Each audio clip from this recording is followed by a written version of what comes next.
crimson blood, no hesitation. Breaking news, recruiting buzz. If it's Bama, yeah, it sucks. When the whistle blows, somebody ain't right. Flags are flying, man, they way offsides. Hot takes hitting like a goal line stand. Championship talk is the master plan. Cotton bringing fire, Jeff bringing facts. From Saturday nights to unhinged BAMs. Depth charts moving, portals spin. If it matters in Bama, we're dialed in. So lace them up, let the debate begin. No neutral zones, we cross the line to win. Crimson Tide talk, no place to hide. You're tuned in the way, yeah. Offside. Let's go. Offside. Let's go. Offside. Let's go.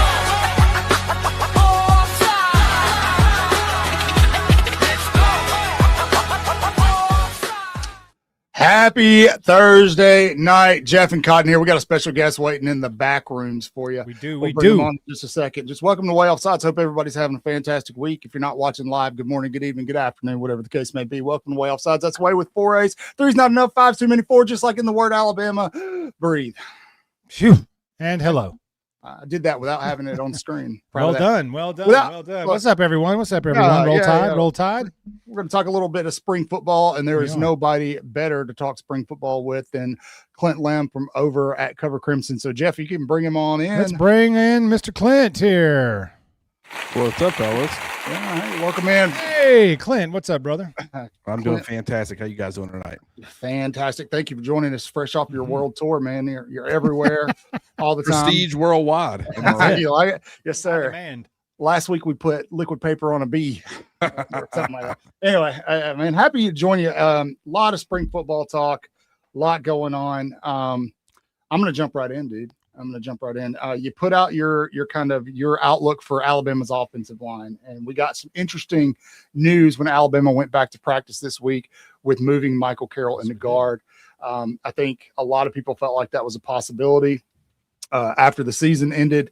But what I think was interesting was Javen James over there at that tackle position.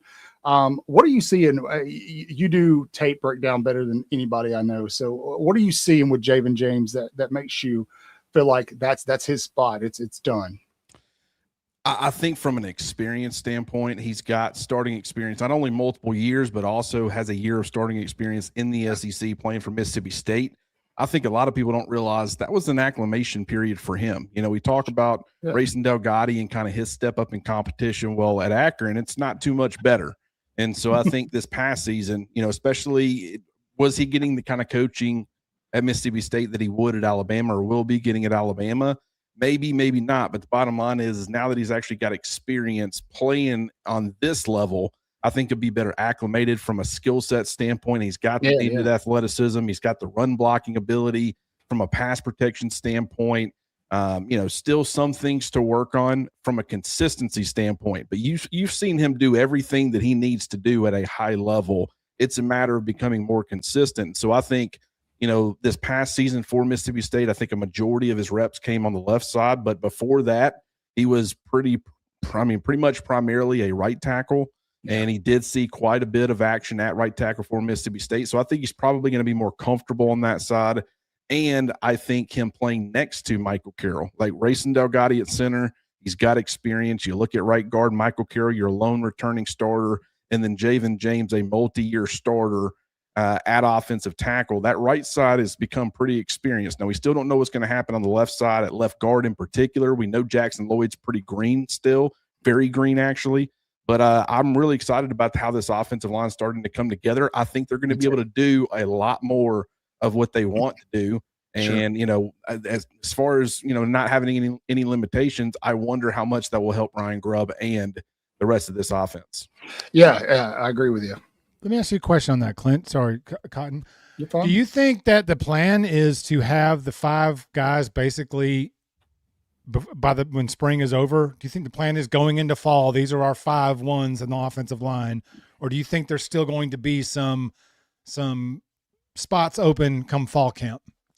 I think with the fact that Will Sanders is not available, you really can't name a starter at left guard. I think he's probably your projected starter still. Now, granted, Nick Brooks, he's obviously worked pretty hard. He's lost 10 pounds. He's a pretty athletic guy for a player his size. Now, granted, massive. He is huge, and he is not going to be the best mover. I mean, because he is extremely long, he's a little bit clunky. But I think overall, he can certainly – I mean, we saw it in the Steve Sarkisian offense. I think from a pass protection standpoint, there's a lot to work on there. But from a run blocking standpoint, what he's asked to do in that scheme, he can do – he's kind of proven that he can do most of what you would ask of him from a run blocking standpoint. So I do think he's going to be top competition for Will Sanders. You still got Mal Waldrop. That's still a possibility. Yeah. There's also always the possibility that Ty Haywood could end up moving inside the guard. I think he would make a better guard. I think the coaching staff thinks he would make a better guard, but he probably wants to play tackle. And with them being able to move Michael Carroll inside, you did need somebody to kind of run with the twos behind Javen James on the right side. Plus, he does, if you need to, I think if something happened to Jackson Lloyd, you're probably sliding Javen James over to the blonde side. But, if something happened at right tackle, maybe Michael Carroll would slide out there and actually be your number 2 right tackle. But Ty Haywood is another one who I don't want to completely rule him out.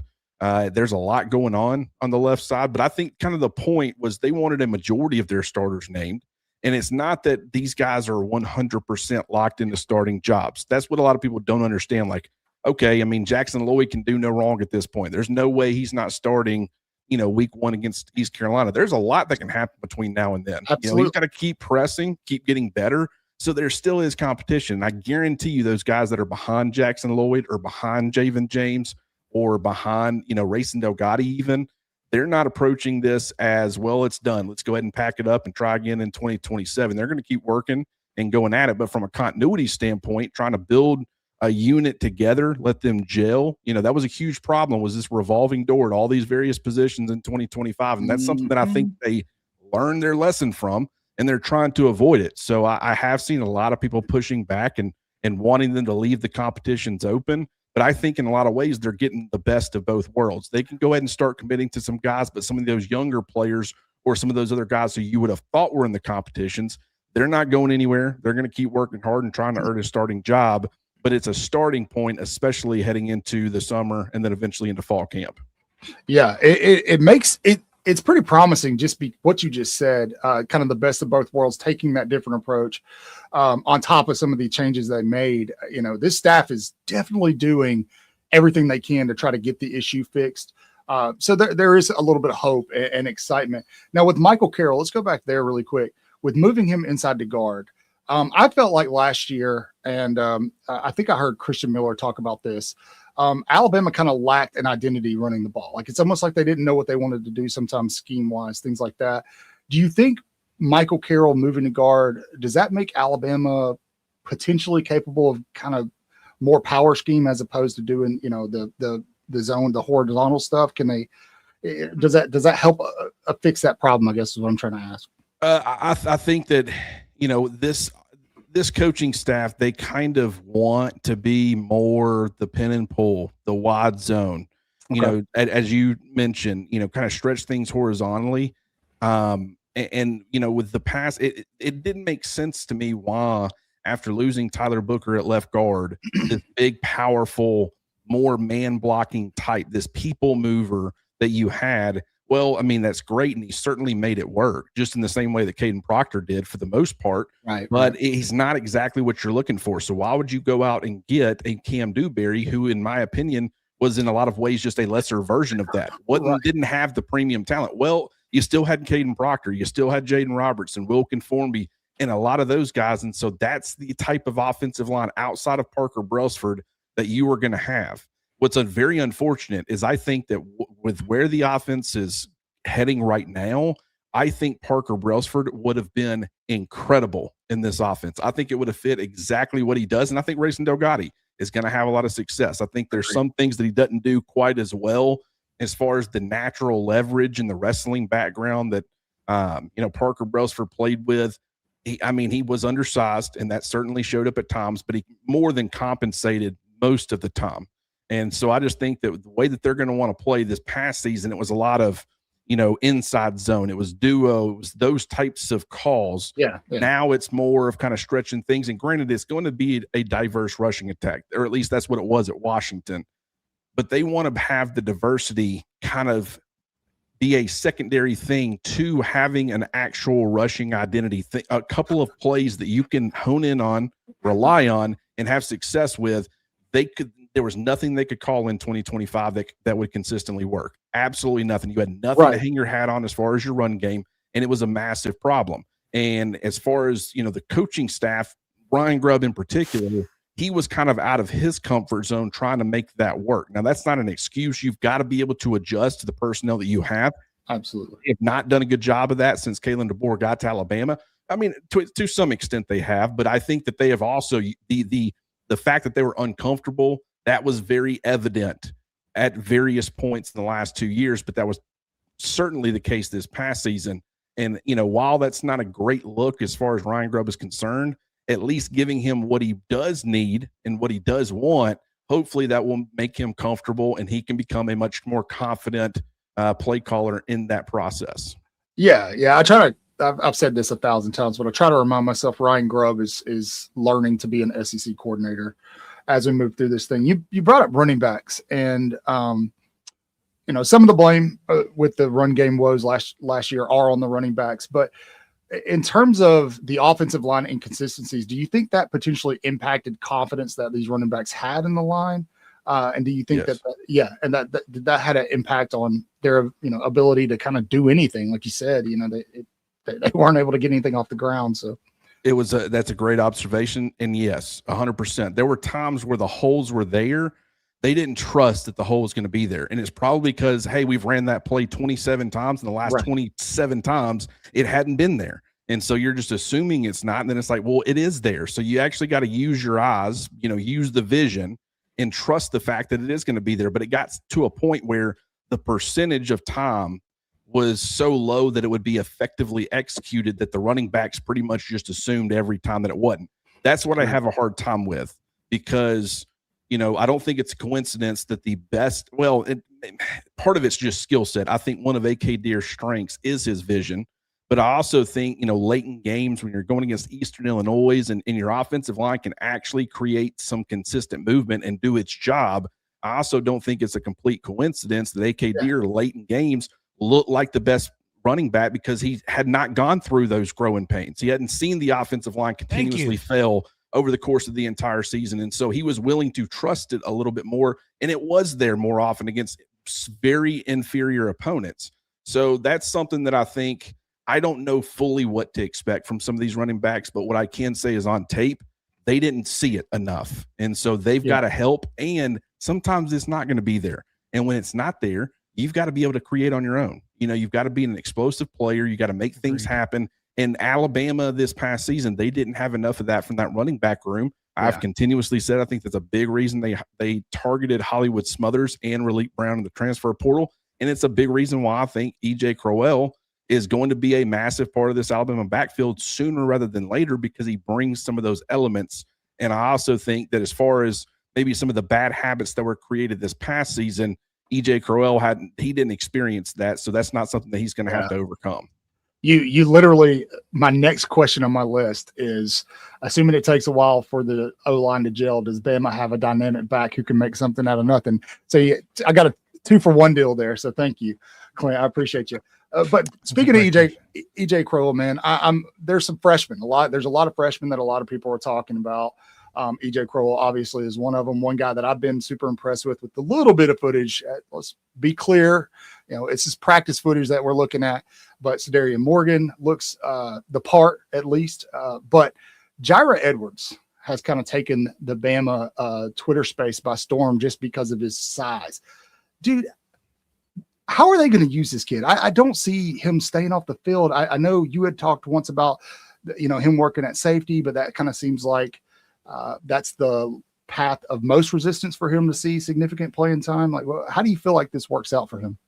He from day one has felt like a guy who's going to contribute pretty much from day one. Now, to what extent, that's a TBD.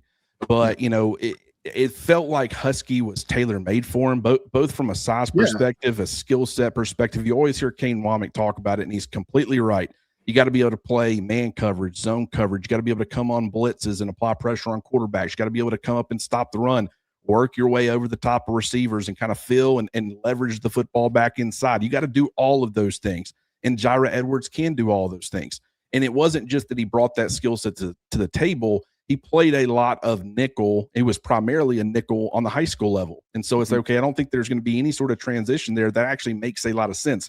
It's not like they're taking a safety and in the early stages having him play safety before eventually moving him to Husky. They're taking a guy who was primarily a nickel and they're moving him to safety. And they're moving him to a position where I'm looking at Red Morgan. And while we have heard really good things about how he's progressing, I thought there was a clear path to a rotational role for Jira Edwards. That was my assumption going in. It made too much sense.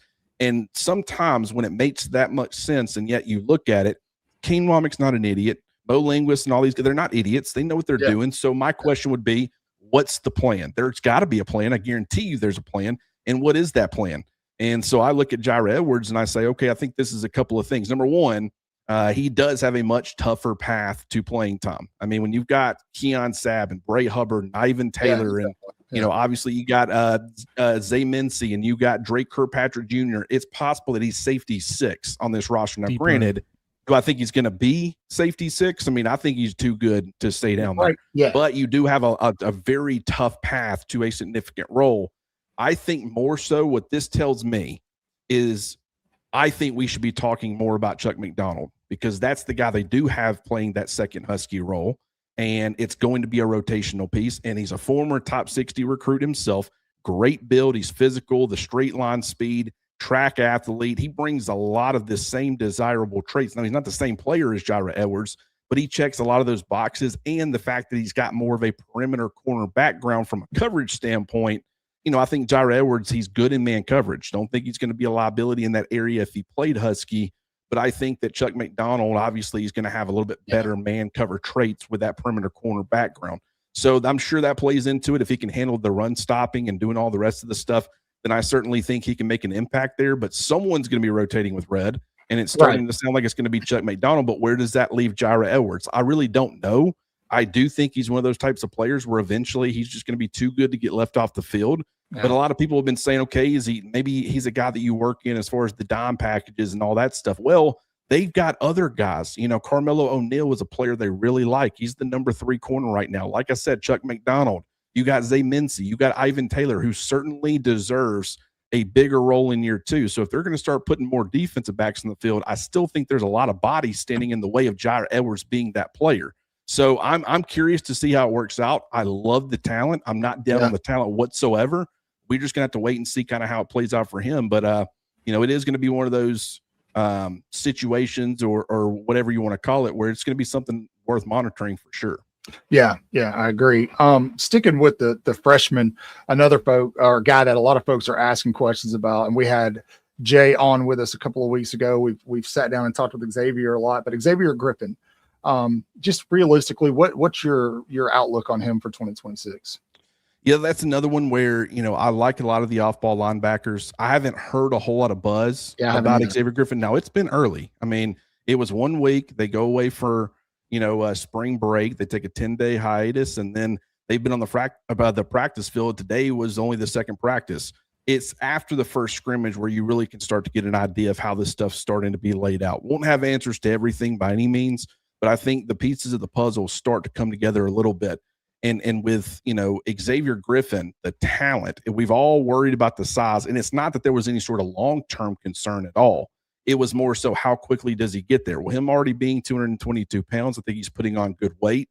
He is, you know, he's not massive yet, but he certainly looks like he's a Division I linebacker. Yeah. And the fact that he brings such a rare, you know, traits as far as the pass rush and being able to apply pressure on quarterbacks, we'll need to make sure that his rush discipline is where it needs to be. He's got to stay under control, because if you're going to have the twitch and the bend that he brings to the table, you can't be overly aggressive utilizing that, because a lot of these mobile quarterbacks, they'll take advantage of the rush lanes when you're getting too far upfield, you're getting pushed upfield and all that. So he's got to be disciplined.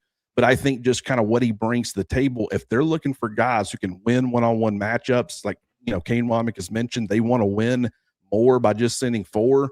I think at least situationally, Xavier Griffin at some point could end up being one of those guys. But long-term, I mean, this guy, there's a reason he's being compared to Jahad Campbell. I think he can play all over the place for you. I think he can be a really good off-ball linebacker, a rangy sideline defender as an off-ball linebacker. But I think situationally, you can also put him on the line of scrimmage, let him get after the quarterback, and he can be a very efficient, very effective pass rusher for you too. And so it's just, once again, it's kind of like Jair Edwards. It's not a matter of if, it's a matter of when. And I can't tell you when that's going to be because I like a lot of these other off-ball linebackers, but at some point, Xavier Griffin's going to be a dude. And when he does, I think Alabama's been sorely lacking consistent first-round talent at that position for a while. And, obviously Jahad Campbell was one of those guys, but I mean consistent. They had kind of had a pipeline there for a while where it was first and second round picks pretty much each and every year. And I think that Xavier Griffin is kind of in that next wave of guys that's going to be a bona fide superstar, not only on the college level, but eventually on the NFL level as well. Yeah. He's got it right in between here too. That's right. Yeah, he definitely does.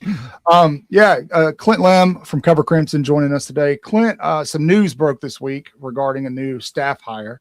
I don't know how much you've gotten to dive into that yet, but pretty impressive hire in my opinion. A lot of SEC experience in Trent Simpson. No relation to Ty, folks. Sorry to break your hearts. Or OJ. You also know him as Dennis Quaid.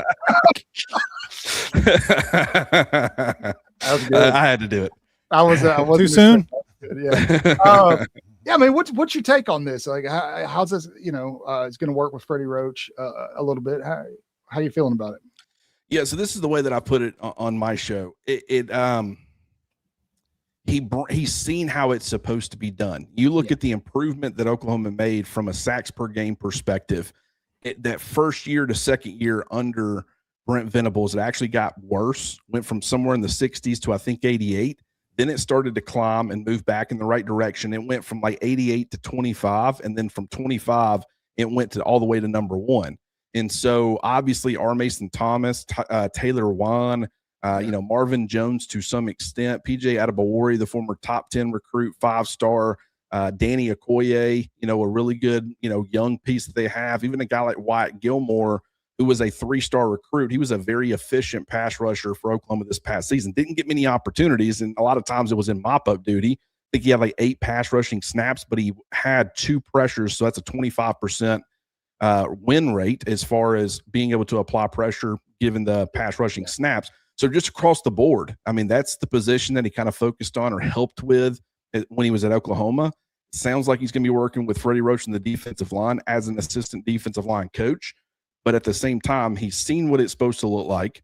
It is, that Oklahoma defensive line, it created a lot of negative plays, a lot of chaos in the backfield, and that's exactly what Kane Womack has been talking about and preaching on that he wants to see Alabama improve with. So I look at the hire like Trent Simpson, and I say, I mean, that's what they're trying to achieve here. And I certainly think he's going to bring that type of knowledge. I'm not saying that he was the architect of that whole thing, and he's the whole reason that it happened, but at the bare minimum, he had a hand in it, and he's seen what it's supposed to look like. It's why everybody was going after the Nick Saban assistants. Yeah. Even at one time, I mean, it was some of these, lower, graduate assistants and stuff that were being pulled away because they brought a piece of the process with them. They understood what it was supposed to look like, and that was valuable. Well, I think in this particular case, that's going to be very valuable to Alabama, and hopefully, which is something that Kane Womack once again has mentioned multiple times that he wants to do, and that's improve in those situations where you can put 4 men, you can send 4 guys and apply pressure with 4 guys. They were way too reliant last year,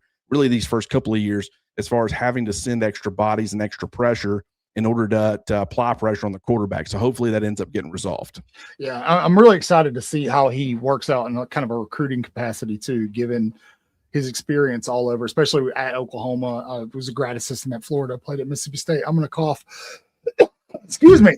Some other news that broke, and I know you're on a hard out, so we'll be quick here. But that's no problem. We talked a little bit about this new tight end commit, Oakley Keegan. Really interesting story. I got a chance to talk with his high school coach. I know you've gone through your back channels, and what's your take on Keegan overall from what you've learned?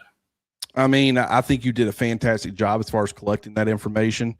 We heard a lot of the same things. I talked to an assistant, you talked to the head coach. And so anytime you're talking to different people and they're telling you they're relaying the same things, that's a really good sign. Yeah. It means there's not much pumping and there's a lot of just truth telling. And from what you had mentioned to me and what I've been hearing, I mean, that's a guy who the coaching staff obviously feels very highly or thinks very highly of him as a person. That's number one. Obviously don't have a whole lot to go on. I mean, I did everything in my power to get as much on him as I possibly could.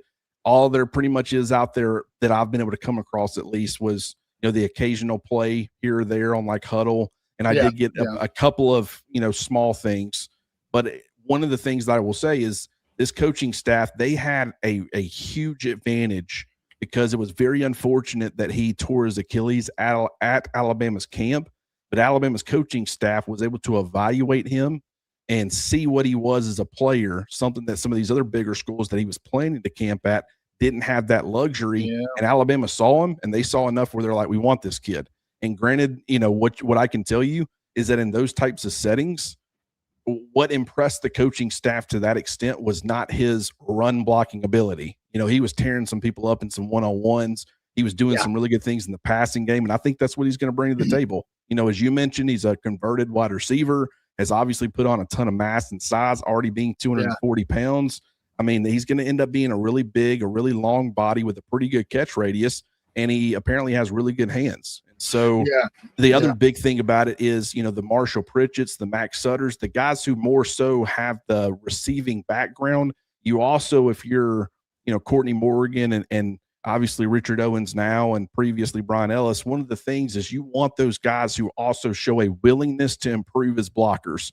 And that is something that I think, from what I understand about Oakley Keegan, and then obviously those other two guys that I mentioned, we saw significant improvement throughout their high school career, especially late, as far as those guys improving their blocking. And while it still wasn't a completed product, you saw a willingness, and that's really, you can continue to get better as far as the blocking is concerned. So I'm really encouraged about Keegan. I understand he's a very lower rated prospect. A lot of that has to do with the fact that there's like zero exposure, and he hadn't played a whole lot because of injuries. The lacerated kidney, I think, is what he suffered the year before. So he just hadn't been able to put anything on tape. But the coaching staff was able to evaluate him, and I do trust this coaching staff's ability to evaluate players. Yeah, Coach Sindoni, you had put this out, and I got the second from Coach Sindoni that he ran that 4.65 that actually lasered that at Alabama. So it's legit, man, and that's a pretty big dude to be moving like that for a tight end that size. Yeah. Go ahead, Clint. Yeah, I mean, I'm telling you, the kid, he's not this smooth separator at this point. What I got to keep reminding myself is a lot of the clips that I'm seeing, it was from his sophomore year. I mean, because he didn't play at all his junior year, right? So it's like, I mean, he was a young player. Some of those clips were, I think, even from his freshman season. And so that's, I mean, I'm trying to imagine myself back when I was a sophomore, and it's like, obviously I wasn't D1 anyways, but I mean, a lot of these kids, they don't look like that as sophomores. So when you're watching him, just understand he's made significant growth even since then, but he hadn't been able to put that on display. I'm excited to see what he ends up looking like this season. And I think once he starts putting that on display, that recruiting ranking is going to start to catch up a little bit. Yeah, Coach said they call him AOO, always open Oakley. I said he can catch anything in his catch radius. So, ladies and gentlemen, Mr. Clint Lamb. Those that don't know, AO was a player on the N1 tour back in the day. Deep cut there, Professor. Y'all know, if you know, you know. Jeff showing his age a little bit, but Clint, man, thanks for hanging out with us. We want to be respectful of your time. You get a heart out. So, guys, make sure Clint's going to plug himself, but make sure you guys are going and following Cover Crimson. I just want to say publicly, man, thank you a lot. Like, there's a lot you've done in kind of coaching us and being there for us and kind of helping us figure out this social media thing. And dude, we just want to say thank you, and we appreciate you. Tell everybody where to find Cover Crimson and how they can find you. Yeah, absolutely. No problem. I think you're doing a great thing here. I think you guys are doing a great job as far as building this channel and building this brand. If you want to follow along with me, every day, every weekday at least, Cover Crimson YouTube channel. Also, if you like to follow on the podcast, that's your kind of the way you like to consume content. You can go to Apple or Spotify. You do have to search the Cover Crimson Podcast Network. That podcast network is pretty important when you're going the podcast route. Or you can follow me on Twitter at Clint R. Lamb. But fellas, once again, always good talking to you boys. Definitely kind of got out of it there for a while as far as the jumping on people's shows, kind of hit a lull. And I'm like, hey, I probably need to kind of recharge the battery a little bit and just kind of make sure we're keeping our content where it needs to be. But we're starting to, make the rounds again. So we definitely need to do this again soon. You're doing lives like thank you, brother, every day. So I get it, man.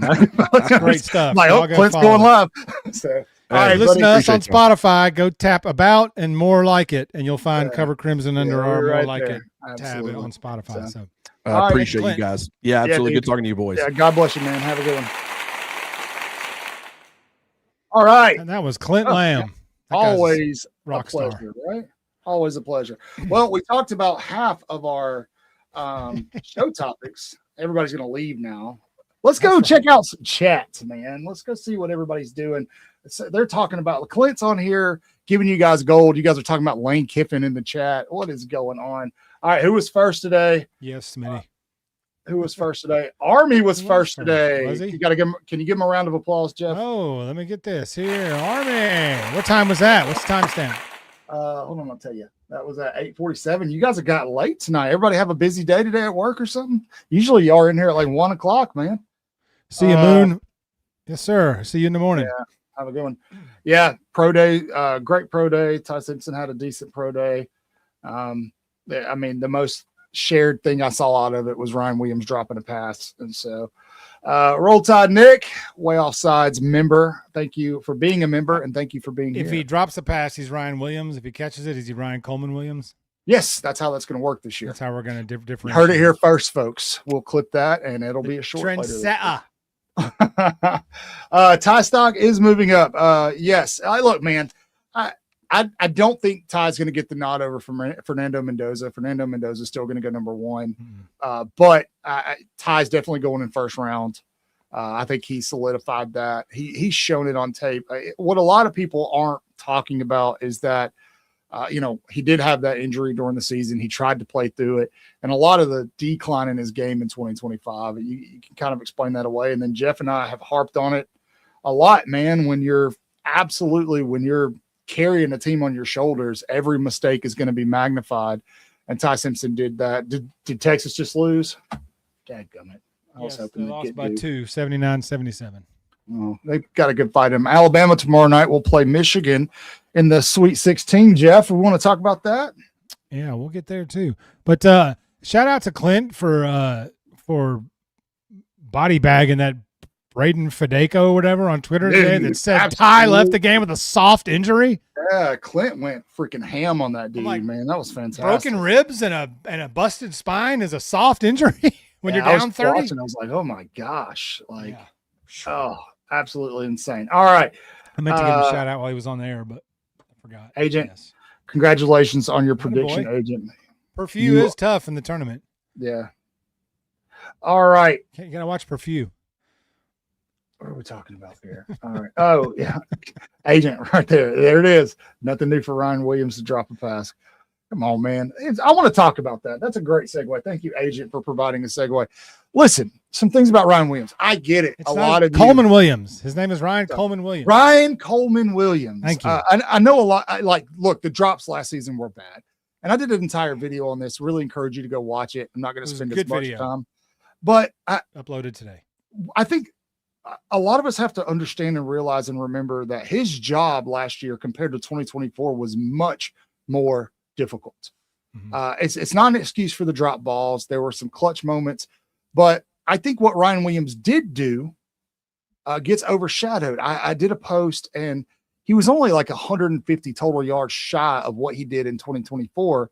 And I think Clint added that he had like 12 drop passes or something like that. That might be too high, but either way, if you calculate those yards, he probably gets very close to 1,000 yards. So outside of the drop balls, there was progression given the fact that he was doing something completely different at the wide receiving position in 2025 compared to what he was doing in 2024. 24, they used him out more at that X position. And 25, I do think some of it is on the coaches. I don't necessarily know that I agree with the decisions they made regarding Ryan Williams last year. Putting him in the slot in that FSU game and getting him lit up game one of the season, I don't know if that was the right thing to do. And I think that had a lasting impact. He got hurt in that game. Yes, that almost set the tone for just the way he played all season. He just played so passive almost. He wasn't aggressive. He didn't attack balls like he did the year before when he was ripping balls out of the sky. He almost got like that hit, like knocked him out of whack for the rest of the season. Like he never could get lined back up. If that makes any sense. Yeah. Calvin, I agree with you, man. There's something about him, and maybe it's his size. I think he has put on a little bit of weight this season, but he's just a smaller type receiver. There's something about him going over the middle. You're right, man. It's like it's a mental thing with him. He's the kind of guy that really he's a space guy anyway. You want to get him in space and just kind of let him do his thing. So I just think he's starting to mature now physically. Like he's about to be 19. It's just. I mean, you're going to put on bulk as in a program and stuff like that as your body grows and you're as you hit these prime years. Yeah. So he's gonna be fine. Yeah, but I also think we have to be careful with the whole Ryan Williams is going to have a bounce back year in 2026. That wide receiving room this year is probably more diverse than it was last year. Not to say that it wasn't last year, but there's going to be a lot of pressure on Ryan Williams in terms of playing time. Latsier Brooks, he's not going to be the only speedster on this team. We all know what Lottie Brooks can do. Rico Scott, I expect him to have a much bigger part in this offense. Cedarian Morgan's not necessarily the same kind of wide receiver, but you bring in Cedarian Morgan. And so I just feel like we have to be a little careful because – again, the drop-off wasn't as bad as it looked, at least on paper, compared to 2024. The drops were rough to watch. I agree with you. I understand that. I'm sure he's just as frustrated as we are with it. But when we talk bounce back, I think it's creating an unnecessary expectation for him. Like we're craving 1,000-yard receiver, and everybody goes to Ryan Coleman Williams. But what if it's not? What if he only catches for 600 yards next year? Is he a bust? The fall off was his impact plays. He made 0 impact plays last year, and he made about 7 or 8 the year before. And I don't think it's so much if you step back and say he had 860 yards last year and 759 this year. It's more of what impact plays did he make? What big plays did he make when the plays were needed to be made? And those were way more noticeable, the lack of impact plays he made. He had 4 touchdowns, but other than the Wisconsin one, you couldn't tell me any of the other 3. So they're just not impact plays that he was making. He was filling the stat sheet here and there, but the plays were not impact plays like that swung the tide of a game, or a big 3rd down catch, or a big touchdown that tied the game or gave us the lead type stuff. Yeah. Yeah. And, yes, this is an NFL contract year for him, but he also understands he's still got that extra year if he needs it. And so I got to Hunter's point here. I really just want to see him kind of get over whatever mental block is going on. Mm-hmm. Dude, I said it in that video. It doesn't matter what sport you play or what you do. At some point in time, you get the yips. I've been doing this for 2 years, and there's sometimes where I just completely forget what I'm going to say. I get the yips. Anybody that plays golf knows exactly what this is. And so it's going to happen. We all kind of expected a sophomore kind of, it happens. But I really do hope that he kind of gets over. Also because he commands so much, money at the university. I really do hope he can get over whatever's going on mentally. Maybe it's because they had him catching tennis balls, Jeff. Instead of football. That could be true. That could be true. Maybe he reached the ceiling with Coach Shep. Shout out, respect Coach Shep. No disrespect intended. Yeah. Maybe he reached the ceiling with that voice, and so maybe Nick's can unlock something in him. But something's in there. We've seen explosive, dynamic plays in there. It's in there. We just got to find it. I'm responding to agent. That's pretty funny. Yeah. You got it, sir. You got it. I actually, I don't know if I should say this live. I'm going to. I actually have a authentic Santa suit. Have you ever seen the movie Christmas Chronicles? I have that legitimate suit. Coat with the big fur and all. My Santa suit looks exactly like an Obi-Wan Kenobi Jedi costume. It's just kind of weird how that worked out. That's even better. Santa Jedi. What's wrong with that? But yeah, Like all the right. Slim Reaper. Shout out Smitty. Sorry, Nicholas. Do a Slim Reaper reference out there. Yeah. But I will say, I mean, bringing in Derek Nix, Jeff, you bring up a good point. I think Derek Nix is going to make a very big impact in that wide receiving room. I think it's Army. Yeah, he did do a good job at Auburn. He understands how to coach wide receivers in the Southeastern Conference. He understands it better than a lot of folks. And again, that's not a knock at Jamarcus Shepard. I think Jamarcus Shepard is super likable. I think maybe some things probably fell through the cracks with him overseeing the group, but I'm excited to see it was obvious stuff. It was technique stuff. You know, yeah, it absolutely coach stuff. I agree. All right. Let's do a quick plug really quick. If you're new here, there are 154 of you watching. Thank you. Most of you are watching on YouTube. Please go ahead, like, subscribe, hit the notification bell. Don't be shy. You could just give us a roll tide in the live chat. Let us know where you're watching from. Donation super chats are much appreciated. If you have the means, we're not going to beg you for it, but yeah, we definitely could use the money. Jeff needs new dentures. So no, I'm just kidding. If you're watching on the Waaaay Offsides, Jeff, YouTube, you're by yourself. The main chat's over on the Waaaay Offsides channel, YouTube channel. So if you're watching on the Waaaay Offsides Jeff channel, switch over to the Waaaay Offsides. And if you're watching on X and you don't already follow us on YouTube, do that as well. Jeff, Nate Oats came out today and put some rumors to rest, man. There was a lot of talk about him going to UNC. Kansas job opened up.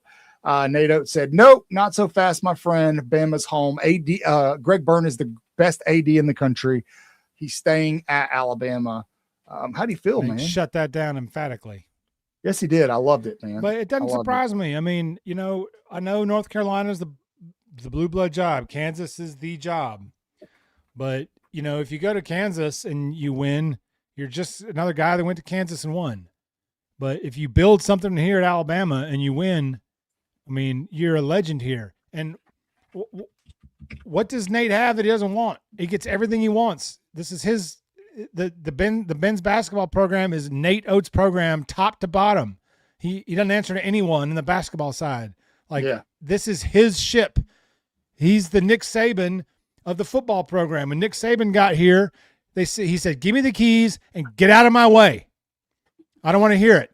So this is where Nate is. This is his program now. He calls the shots here. Obviously, he answers to an athletic director. You know, he's got a boss and whatnot. But the best one. Burns not micromanaging Nate Oats' basketball program. This is Nate's program to build how he wants, recruit how he wants, and he's the best coach we've had, and we can pay him.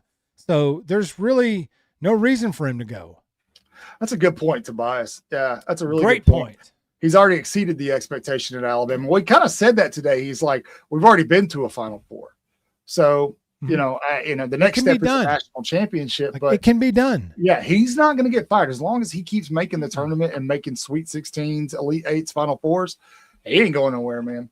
He ain't going nowhere. Why would you? I mean, why would you? I mean, why would you go to North Carolina and instantly – I mean, Hubert Davis had a good run. They fired him because he lost in the tournament. Absolutely. So already when you walk in the door, you're already on the hot seat because you better win a championship right now or here they come. Ask Mark Pope how that's working out.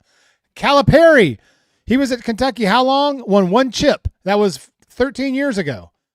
They had enough. They said, see ya. Really been 13 years? It was 2012 when Anthony Davis won that championship. And look at all the players, look at all the elite teams that Calipari's had, and he could never win a chip. So Kentucky said, see ya.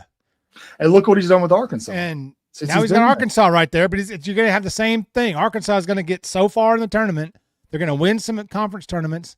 They're going to have some really good players, but they're going to stumble in the big dance. That's what Calipari does. Yeah, but they won't fire him because the expectation's not. But Kentucky did because they're stupid.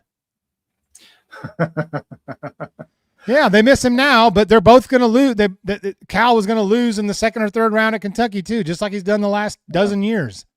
So Kentucky was going to move off of him. So Jeff, Alabama faces off tomorrow night against Michigan, number 1 seed Michigan. They've got 2 7-footers. Alabama comes off another historic shooting performance in the NCAA tournament. They had a fantastic one last year against BYU. It was beautiful. It was a thing of beauty against Texas Tech. Noah Williamson, I feel like he just woke up, he thawed out, and dude has been pretty dominant in the tournament so far. A lot of us owe Noah Williamson an apology. But, Jeff, what's your take on what happened? Oh, wait, hold on. I got to give it. Will and the Prodigal Son right here. This guy right here, old Will, is an old friend of mine. Great, fantastic guy. Very talented musician. Go check out Will and the Prodigal Son over on Spotify when you get done here. Take a screenshot really quick. I'll leave it up for just a second. 1 second. There you go. Go check out Will and the Prodigal Son. Will, thanks for hanging out, man. Appreciate you. Jeff, what's your take? I see that. What's your take on this matchup? Well, I mean, and of course, I did 2 brackets. One, Bama winning it all, and the one that I submitted, but a real one, yeah. Which I had us losing to Michigan in the Sweet 16, mainly because Michigan's size. We have no answer. Noah's had a great tournament. I don't know that he can. I don't know he can continue that against this team. With no Holloway, Philon's going to have a Carmelo Anthony kind of game. He can't have 9 points and 6 turnovers against Michigan. We'll lose by 30.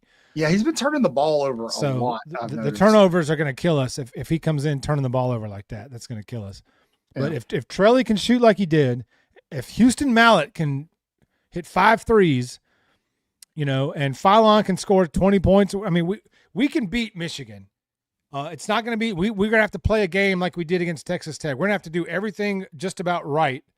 And Michigan's going to have a cold shooting night or some foul trouble or something to kind of even the tide a little bit due to our size disadvantage. Because they're just so much size, man. I watched them in that opening tournament, that Maui Open or whatever. They beat everybody by like 35. It was just silly. I mean, they slaughtered everyone. Yeah. So, yes, if we get down early, that's a bad sign. Obviously, Jeff, outside of LeBaron and Philon, Alabama's leading scorer. Who's going to be the most important person if Alabama wants a shot at this Sweet 16 victory? Aiden Sherrill. Really? He's got to have rim protection. He's the only semblance of rim protection. And I think he's going to be critical there. And then I also think on the offensive end, if he can pull some of those bigs out, they're going to have to guard him on the perimeter for threes, then that might just free up just enough of a crease for somebody to get a drive. Yeah, I feel like Michigan's going to probably challenge Alabama at the line, like at the 3-point line. I feel like why wouldn't they? You know what I mean? They just came off of a really hot shooting night. But the difference in this team can actually score in the paint, but a lot. Rebounding is something that bothers me a little bit. Will, we're going to talk about that in a second, brother. It bothers me a little bit. But Alabama has been rebounding very well in the tournament. Mm-hmm. But this again, much better. That Texas Tech game was yeah. But game we played a couple years. Texas Tech was also undersized compared to us. Michigan's not going to have that problem. They're going to look kind of a lot like Florida when we played Florida. And what did we lose by 20, 30, something like that? We got run out of their building. And so I think I saw somebody in one of the chats earlier. It might have been on a short, but they mentioned potentially playing Noah Williamson first because they're worried about foul trouble. And that way, if Noah's the guy that ends up in foul trouble, you can always go, bring Aiden Sherrill off the bench. I just wanted to get your thoughts on that. That's an interesting strategy. You give up a lot offensively. Can you afford to get down 10 or 12 without any offensive production from that spot? Noah's not really the aggressive defensive stalwart down there. Yeah. So I don't know. That'd be an interesting strategy. It'd be interesting if it worked, Bama would have dice to roll at this point in the season. Yeah, Alabama would have to make the most of their offensive possessions. But you go with a gotcha the dance. If we can get out and play fast, move the ball quick, get shots off. We're going to have to make shots. We can't have a 3 for 30 shooting night. And in the past, we've seen hot shooting nights in round 2 of the tournament, followed up by dud shooting nights in the Sweet 16 game. So Gotcha. we haven't put together 2 dynamic shooting nights like that. So we're going to have to shoot the ball well. We've got to answer this. How's Bill doing? Bill's doing okay, man. Bill is off doing other things. Bill, you guys all know Bill has another very, very important job. He's a little upset today because he found out that he can't wear his rank on his uniform anymore. And he worked really hard for his rank. For those of you who follow military news, you probably know why, and now you know what he does in the military. But yeah, so just say a prayer for Bill. He's old, his knees don't work very well. He's probably somewhere in a park feeding birds and talking about how it all used to be orange groves. He's probably walking by my house. Yeah, I see him walk past my house all the time. Whenever I go out to something in the garage, I'll hear my name and I look up and Bill will be walking up the driveway. Look, here's the thing. During football season, we'll bring Bill on for special segments, but Bill, because of his age, and this isn't elder discrimination, it's just this is Bill discrimination. Because of his age, Bill sucks at the technical stuff. And we don't have time for Jeff to go down to his house every time we do a live and fix his lighting and fix his screen and fix his camera and fix a mic.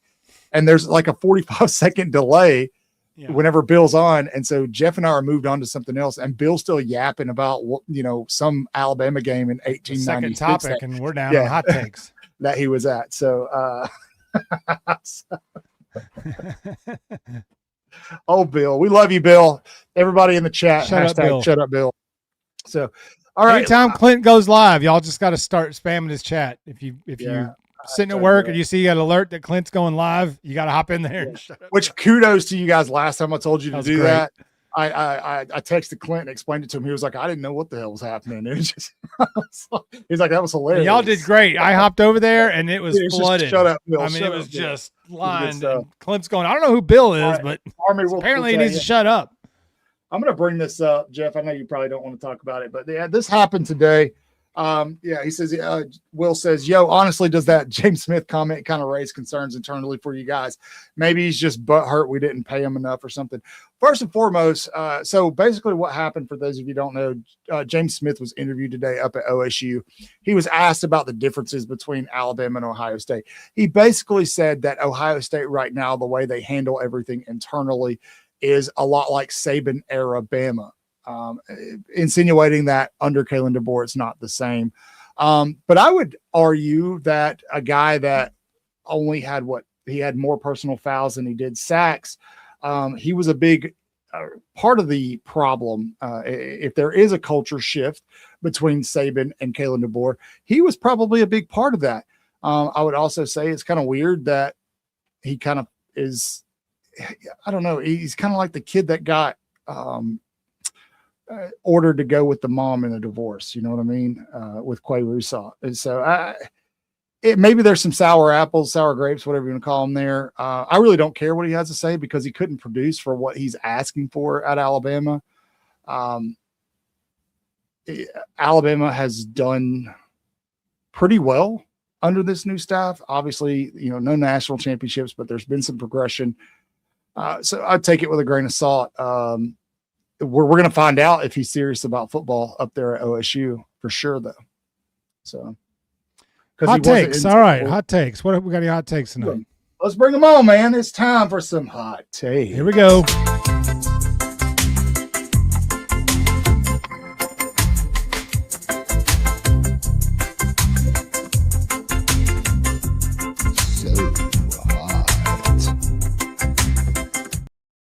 Okie dokie. I think I got a good one for you tonight. We'll see. Jeff, I was feeling that tunes, bro. I love it, dude. Oh, so hot.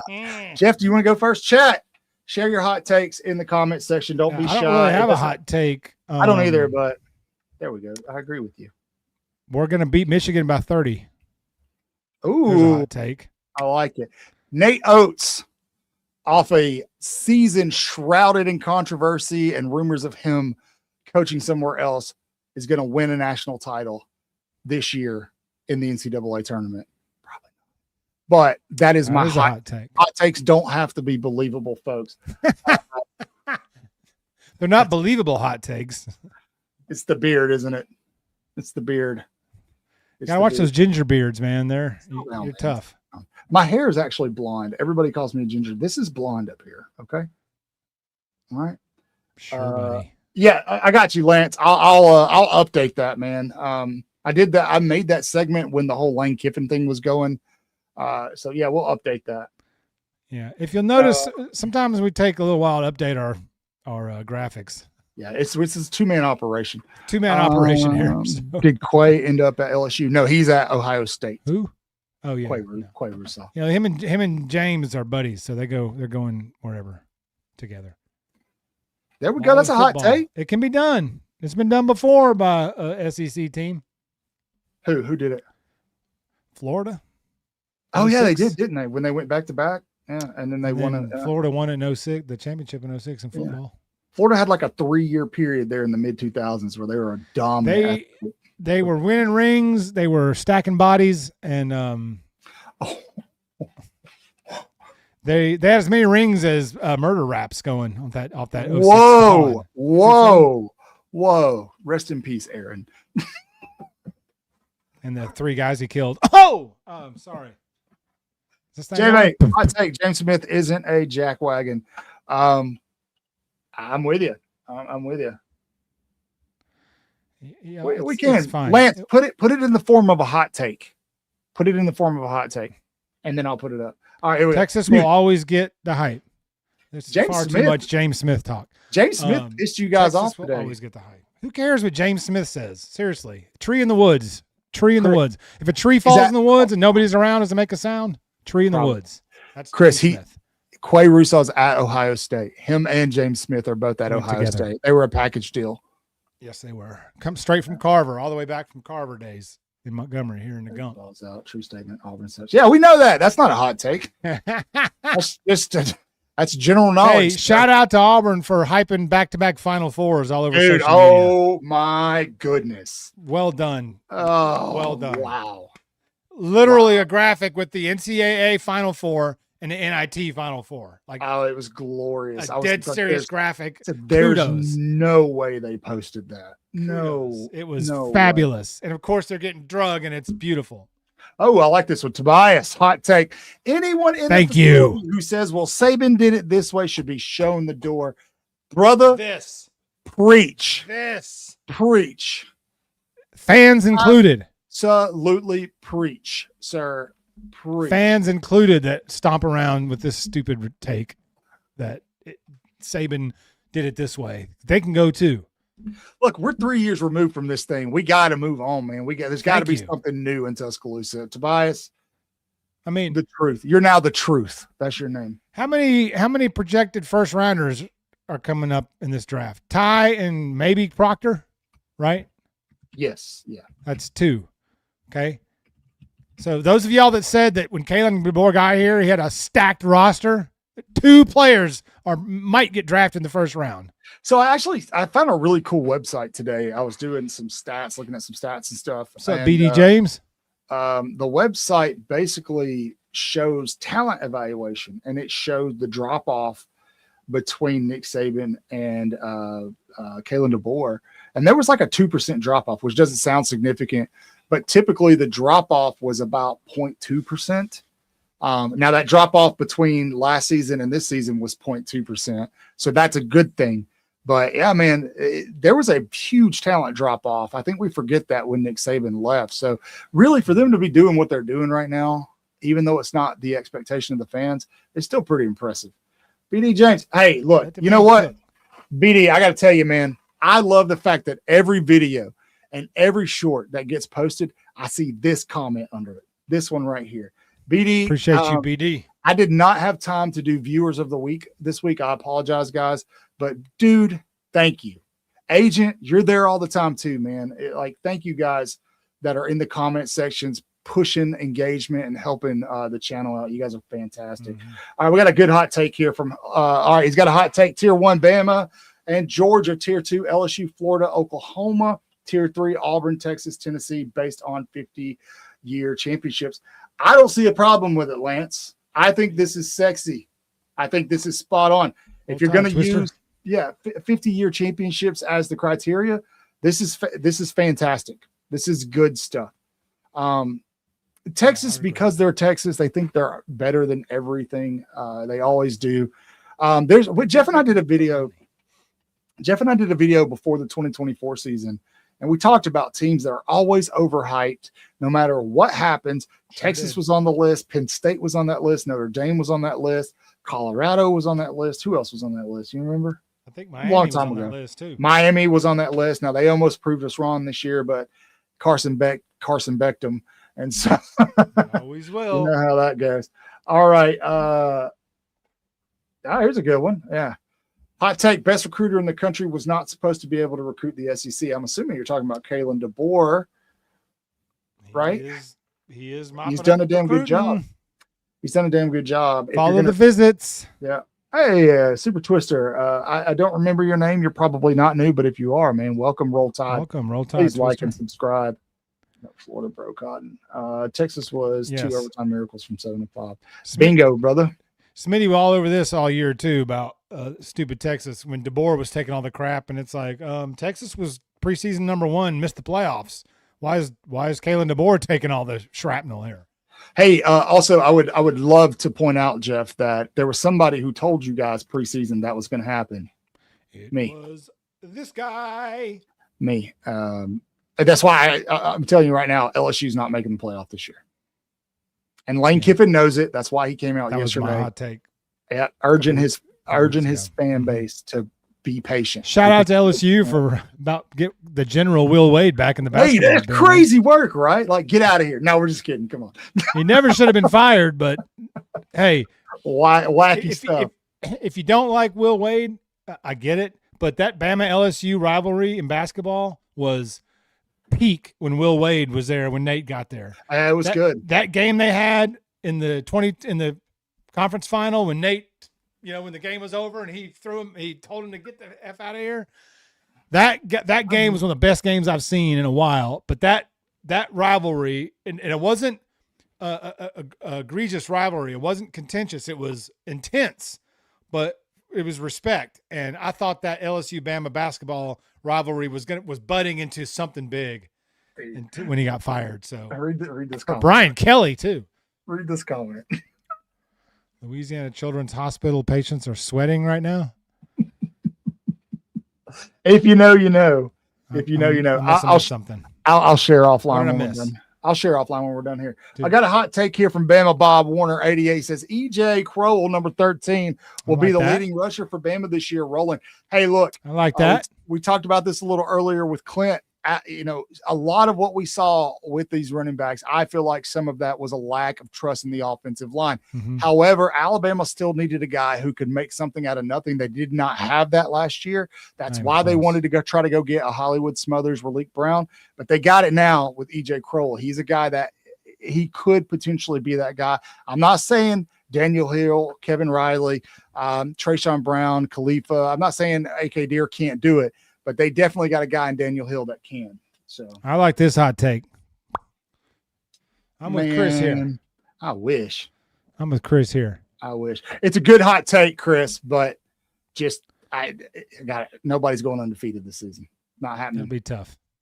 Not happening. It'll be tough. And it still won't be good enough for the DeBoer haters. If he goes undefeated, it'll be because he didn't win the games by enough. Here we go right here. Hot take. EJ breaks one tomorrow over 30. Very possible. For those of you who don't know, Alabama is actually going to hold their first scrimmage tomorrow. That is what Ken is referencing. We'll find out if it happens. Hold on. Yes, I don't know. I don't know much about the guy, but yes, LSU did sign a rapper to wide receiver. So they do have a rapper on the girls' basketball team. Hold on, y'all. We can all breathe easy. Linda is here. Linda P in the building. She said she has arrived. Roll Tide, Linda. Hope your Thursday night's going fantastic. Welcome, Linda. Appreciate you joining us. Yeah, Army, if you find that, send it to me, man. I'd like to see that. Send it to me on X. Wait, what? One of our former players said Saban was causing issues, still trying to influence. I'm calling shenanigans on that. Erroneous. I don't buy shallow and pedantic. I don't buy that for 1 second. I need sources. All right, guys, we are Damian Harris. I ain't buying it. Anyway, keep my thoughts to myself. Looking at you, Damien. You want to defend yourself? Come on the show, brother. I dare you. I would love to have Damien Harris. That'd be cool. All right, guys, that's going to do it for the night. We've been over an hour. Thank you guys for hanging out with us. Had a pretty decent crowd. Army, drop the link in the Twitter chat if you find it. Yeah, please do. If you're new here, please like and subscribe. Guys, we're posting content daily, shorts and uploads. I know some days I post more than others, just depends on schedules, but please feel free to interact with those.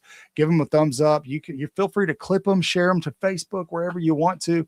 Just let everybody know we're here, and we'll see you next Thursday night. I hope everybody is blessed. Jeff, I hope you're blessed, man. Please, everybody stay blessed. Thank you for joining us tonight when there's tournament games going on.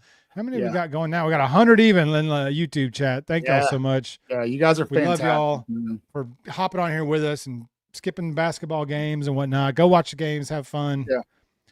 We may hop on tomorrow night, post Bama game. Just kind of depends on time and how we feel. And I'll do it. I'm gonna have to be short. I'm getting up early Saturday to go to SeaWorld for my daughter's birthday. I got prison ministry on Saturday. Yeah. What you're doing is way cooler than what I'm doing. SeaWorld. We went there last summer. Yeah, it's some good roller coasters there. There are. I don't know how many I'm gonna be able to ride right now, but I'm gonna go and hopefully swim. Mossy, you want to ride Mossy? Okay, got you. I want to swim with some dolphins or something. We'll see. Half baked Jeff. I'm gonna take a tuna sandwich. Now that's after dark is when half baked Jeff rolls in. Yeah, I'm gonna take a tuna sandwich and just eat it in front of the dolphin. So, anyway, all right. I hope you guys enjoy your weekend. Thank you for supporting the channel. Follow us on social media at Waaaay Offsides with 4 A's. 3's not enough, 5's too many, just like in the word Alabama. As always, you know the drill. Say your prayers, read your Bibles, wash your hands, horns down, beat Auburn and LSU and Tennessee to RIP Adam the Woo. We love you, brother. Roll Tide, y'all.